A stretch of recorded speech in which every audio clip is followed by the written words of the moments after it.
très jeune, j'ai commencé dans l'immobilier. Très simplement, j'ai acquis un premier bloc, j'ai rénové les soirs, les fins de semaine dans les quartiers centraux. Début 2000, ça a super bien été. C'est un savoir-faire que j'avais de père en fils, dans le fond. On a toujours rénové.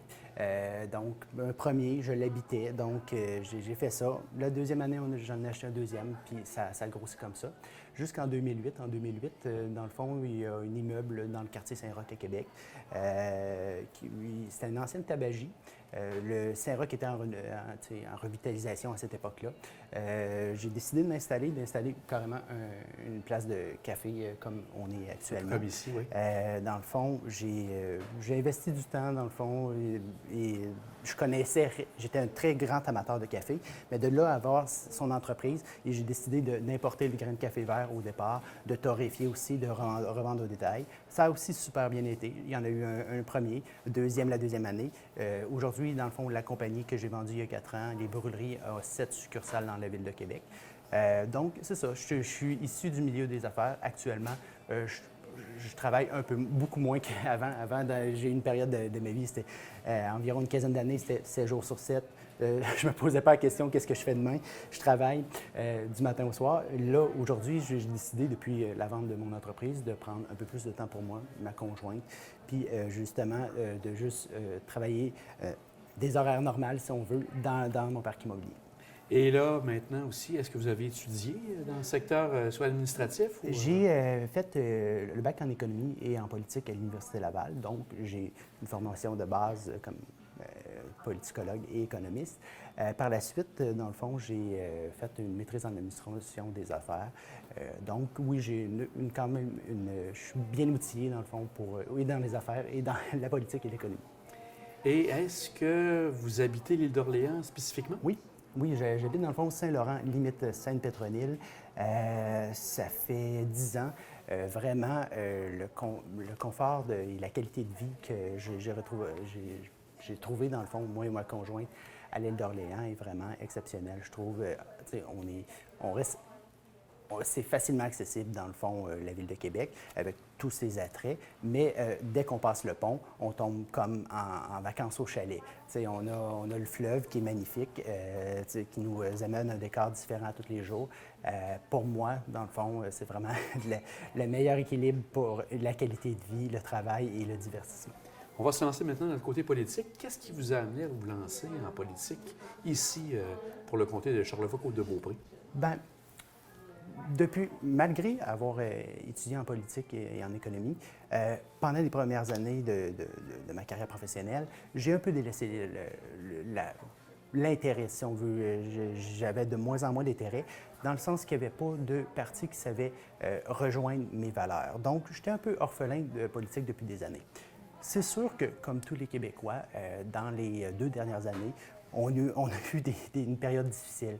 Le constat que j'en ai fait, c'est que notre système de santé, on en parle, ça fait 30 ans qu'on parle qu'il n'est plus adéquat à nos besoins actuels. Puis moi, mon constat, c'est si on continue à faire juste des réformettes ou des réformes, si on utilise tout le temps les mêmes réaménagements de surface, on va être encore dans le même problème dans 2 ans, dans 3 ans. Donc, pour moi, il y a une urgence d'agir, dans le fond, à propos du système de santé. Pour moi, cette urgence-là, c'est pas là. C'est intéressant parce que les beaux jours reviennent, on ressort, bientôt, en théorie, dans quelques jours, on n'aura plus le masque. On oublie ça rapidement. Mais il y a un problème de fond. Même si on l'oublie rapidement comme être humain, puis tant mieux, on ne veut pas rester là-dedans ad vitam aeternam, mais si on regarde les projections démographiques, d'ici 30 ans, le système de santé va devoir répondre à peu près au double de patients actuellement. Donc, des épisodes comme là, puisque qu'est-ce qui s'est passé dans la dernière année, on fermait certains pans de l'économie à cause que le système de santé était à sa limite ou sur son point de rupture. Si on n'agit pas une refondation en profondeur et une vraie refondation, on va être dans la même situation. Je ne peux pas vous dire si ça va être l'année prochaine. Moi, c'est ma lecture.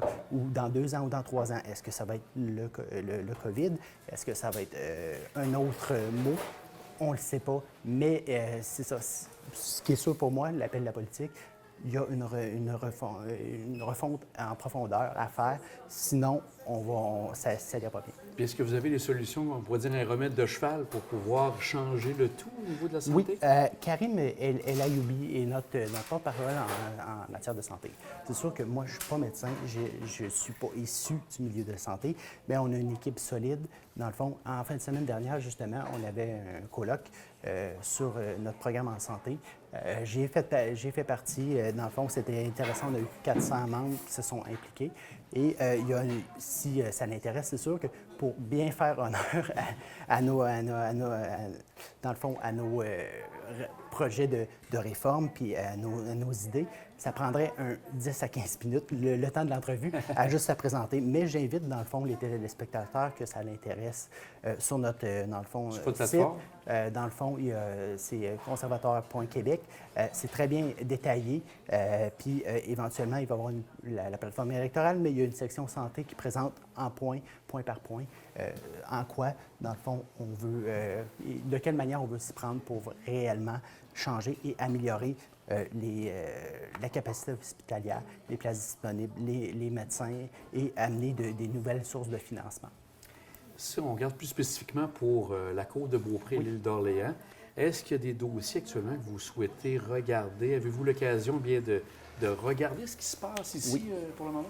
Il y en a quand même pas mal. C'est sûr, il y a le dossier du pont à l'île d'Orléans qui est inévitable. Il y a toujours... il y a plein de dossiers. Là, je vous dis où est-ce que j'en suis dans mon processus. J'en ai identifié plein.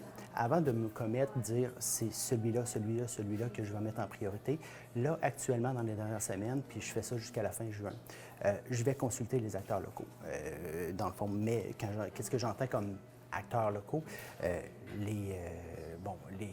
Les municipalités, le préfet, les groupes communautaires. Je veux voir sur certains enjeux, puis comprendre c'est quoi leur réalité, leurs enjeux, leurs besoins et comment le palier provincial pourrait faciliter leur vie. Suite à ça, je prends des notes, je vais revenir fin juin, début juillet, et là, je vais sortir un peu nos priorités selon ce que les gens vont nous avoir dit, nos priorités locales sur lesquelles on va faire campagne. Pour moi, l'important, puis c'est le rôle de tout politicien, c'est d'aller à la source, de discuter avec son monde, de comprendre leurs intérêts et de les représenter. Et c'est exactement le processus. Donc, je ne veux pas me commettre en disant c'est ça, la priorité des gens avant de les avoir rencontrés. Je veux être sûr de les avoir rencontrés et après ça, de vous les présenter. Donc, il y en avait quand même plusieurs à rencontrer. Avez-vous l'occasion d'en avoir quelques-uns de ces acteurs politiques? J'ai rencontré, dans le fond, déjà, comme au début du processus, j'ai rencontré certains agriculteurs parce que le milieu de l'agriculture sur l'île d'Orléans et même sur la Côte de Beaupré et même un peu plus loin dans Charlevoix est important. C'est des enjeux, c'est un milieu, on a une diversité, puis c'est un milieu que je suis pas, je côtoie tous les jours, mais je comprends pas tous les détails, puis c'est important pour moi. Donc, j'ai commencé à rencontrer certains agriculteurs. Il y a aussi la question du Mont-Sainte-Anne. Le Mont-Sainte-Anne est, si on veut, en crise, je pense que c'est pas trop fort de le dire.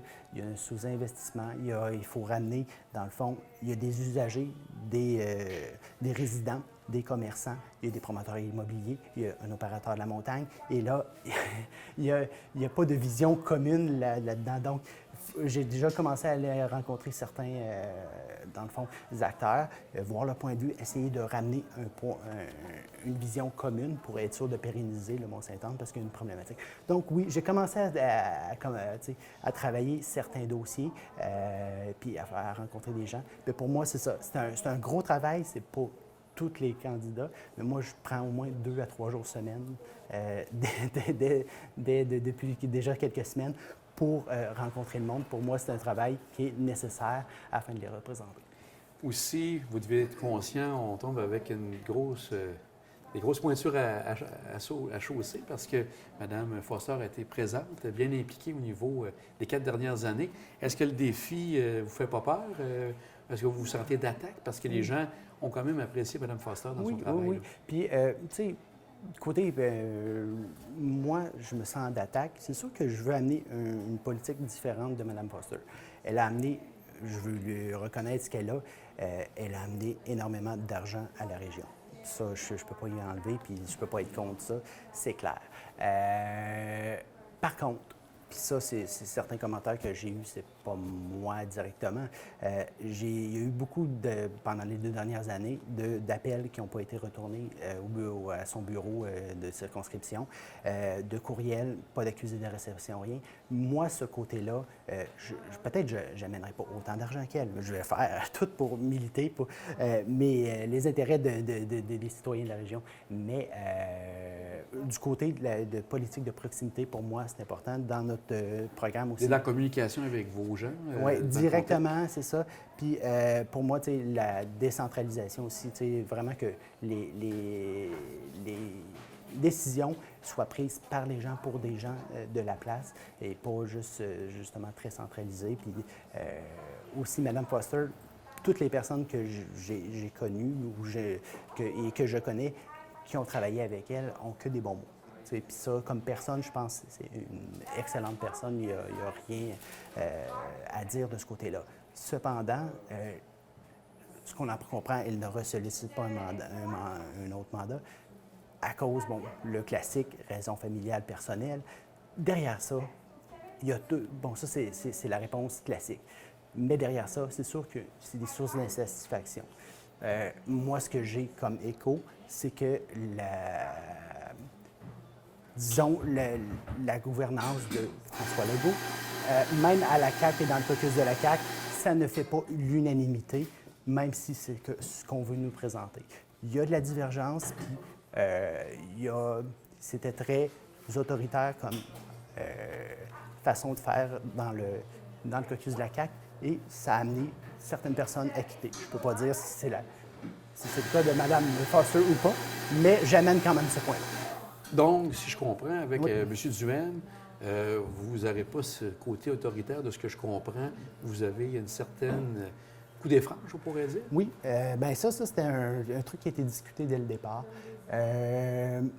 C'est sûr qu'il y a des idées qu'il faut, si on veut être dans le Parti conservateur et si on veut, dans le fond, il y a un programme qui a été voté Que par... vous devez suivre quand même. Donc, on doit suivre les grandes idées, mais on a une latitude, en tout cas, moi, c'est ce qu'on m'a dit dès le départ, et c'est depuis le début, c'est sûr que je suis au début d'une pré-campagne, je le sens que j'ai vraiment une possibilité. Puis s'il y a quelque chose dans ma circonscription qui, dans le fond, que je veux me mettre l'accent ou que je veux travailler, j'ai vraiment carte blanche. J'ai juste à discuter où est-ce que je m'en vais avec ça, puis le pourquoi, puis j'ai l'assentiment facilement, dans le fond, du parti Éric. En conclusion, M. Lacombe, est-ce que vous croyez fermement à vos chances de remporter peut-être un des premiers candidats élus au niveau du Parti conservateur du Québec? Bien, c'est sûr que la CAQ est toujours très haute dans les sondages et on partait de loin. Il y a un an, je vous dirais, moi, quand on a discuté pour la première fois avec Éric, j'ai dit on était autour de 0 à 1 des sondages, dans les sondages. Aujourd'hui, on est très clairement dans la circonscription deuxième. Dans le fond, plus ou moins, c'est dépendant. Les 4 derniers sondages qui sont sortis, on tourne autour de 25 le PQ, les libéraux et Québec solidaire sont plus autour de 10 et il y a la CAQ qui est autour de 40 C'est sûr qu'on est actuellement, au moment où on se parle, on est réellement les challengers officiels. On est vraiment, outre la CAQ, le parti qui a les meilleures chances. Mme Foster, en ne se représentant pas, on va avoir quelqu'un de nouveau. On ne sait pas est-ce que ça va être quelqu'un de mieux ou de pire. Ça va être les gens vraiment d'en juger. Mais moi, mon but, mon objectif là-dedans, c'est de tout faire pour justement représenter les citoyens, amener une nouvelle approche, une approche de proximité, de régional. Après ça, ça sera aux citoyens de juger. Mais si on regarde la croissance qu'on a connue depuis un an, si ça continue comme ça, on a des réelles chances de gagner. Bien, on va vous souhaiter bonne chance. On aura l'occasion sûrement de se reparler avec, bien sûr, des enjeux que vous aurez plus précis au fur et à mesure qu'on s'approche du mois d'octobre. Alors, bonne chance pour la suite, M. Lacombe. Merci, au plaisir.